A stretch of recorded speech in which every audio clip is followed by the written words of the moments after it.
I'm here today with Karin Slaughter, a good friend and a best-selling author.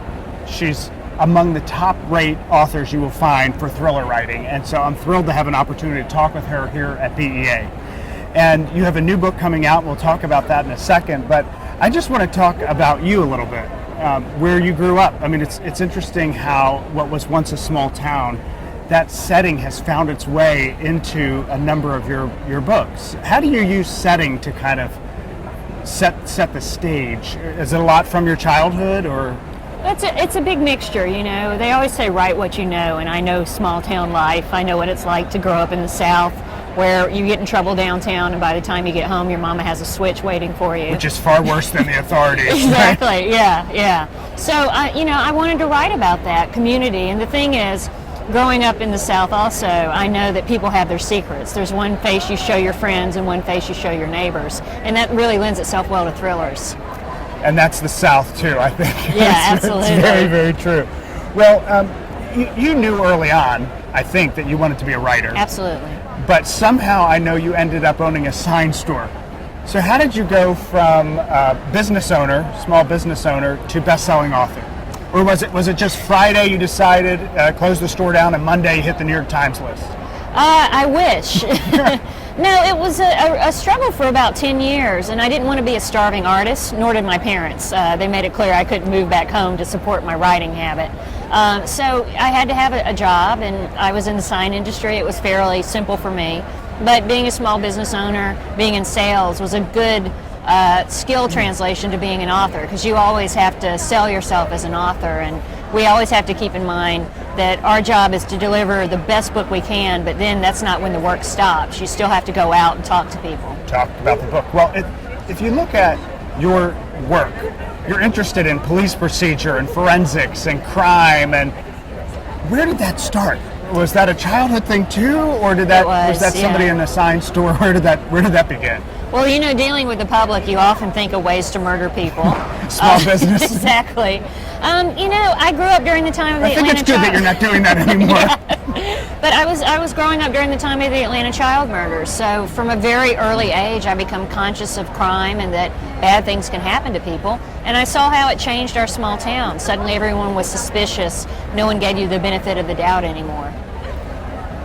I interviewed Dr. Seelig. She's this expert at Stanford on creativity. Mm-hmm. And one of the things she talks about is creativity. Sometimes procrastination can build up creative pressure. And I know that you've said you're kind of a famous procrastinator. Do you find that to be true, that creative pressure builds and it helps you? Absolutely, and I have the pleasure of traveling so much to promote my books, so I have these finite times when I can actually sit down and work on my book and dedicate myself to that. So the procrastination works because it gives that pressure, and if I told a reporter who has a daily deadline, you write all your articles and you have a whole year to deliver them, they would probably start working in December. And that's how it is with authors. I don't start in December because you can't write a book in a month, but I do kind of put it off, and it helps me really figure out the story. Well, you must have a lot of deadlines because you have book after book after book. I mean, it's amazing how fast you can get them out, which is very good for those of us who can't wait till you do. I don't want to get too much into plot or characters, but one of your characters just begs that. Will Trent, his issues, he reads on like a second grade level, he has dyslexia. You write, perfectly flawed characters, and his character has this amazing talent, and yet he has some issues that he's struggling with. Where did you get the idea for him and kind of painting his picture?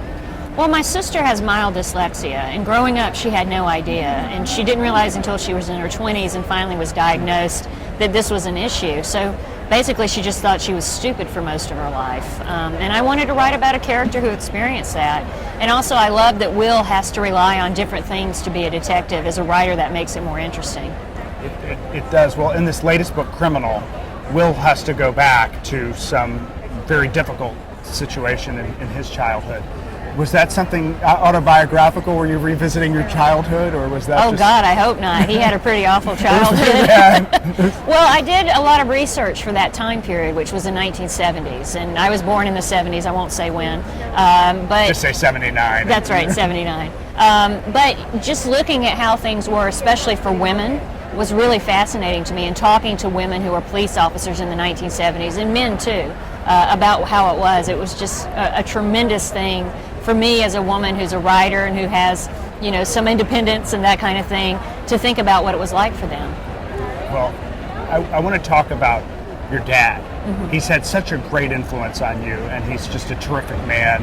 Everything you've ever said about him is just glowing. I mean, kind of a great example of just being a good, supportive father.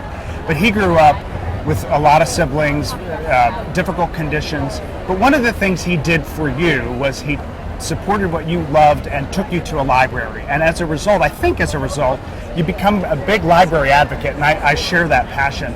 So is that where it started, and how do you feel about libraries today and funding for libraries? Just want to talk about that. Well, yeah, absolutely. I love libraries. I have a charitable foundation, Save the Libraries, where authors go and do fundraisers. You cannot find an author here at BEA who didn't get their start in the library. I mean, Lee Child says he owes his life to a library. Mike Connolly's the same way. Alifair Burt, me. The list goes on of authors who really have a debt of gratitude to the library. And basically, the foundation is about us giving back. And how do you get to the foundation? How do you find it? SaveTheLibraries.com. SaveTheLibraries.com. Yes. Well, thank you. We're here in New York City. We are now going to go to find some crime so that you can write about Absolutely. it. Or maybe just to an author signing for your many fans. So thanks so much for Thank coming you. in. Awesome. Thanks.